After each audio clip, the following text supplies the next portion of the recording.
jak svíňa.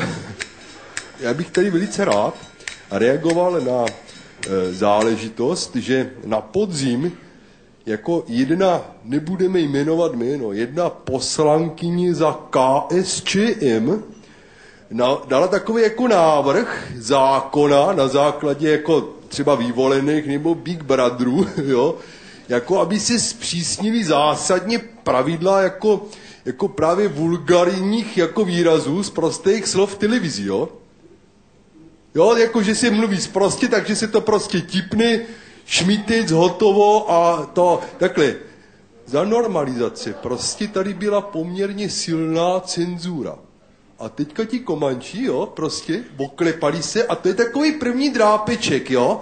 Jako začne to zákon o prostých slovech, jo, potom a takhle budou stupňovat a jsme tam, kde jsme byli. A já právě jsem se rozhodl, že bych tady udělal takový experiment, takovou zkoušku, že já jsem napsal otevřený dopis poslaneckému klubu KSČM, který bych tady velice rád přečetl. A jsem velice zvědav, přátelé, jestli se ten dopis nebo tato část toho skeče dostane uším a očím televizních diváků, nebo to třeba někdo nakonec jako dá bez zvuku, jo?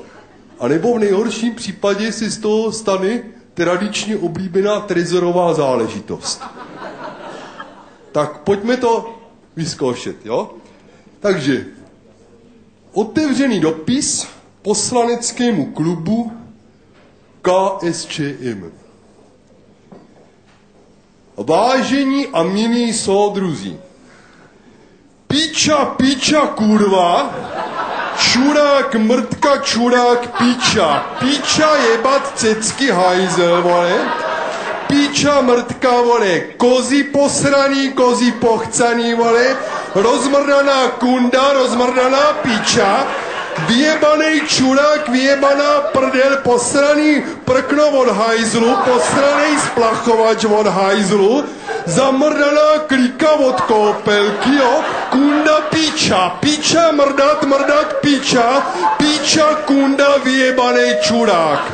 Závěrem mého dopisu, milí soudruzi, bych ještě rád doplnil, chleba namazanej hovnem, chleba namazanej siflem, zasyflený cečky, piča, kunda, mrdat, závěrem 3krát piča, s pozdravem míru zdar, soudruh Ladislav Sedláček z Brna.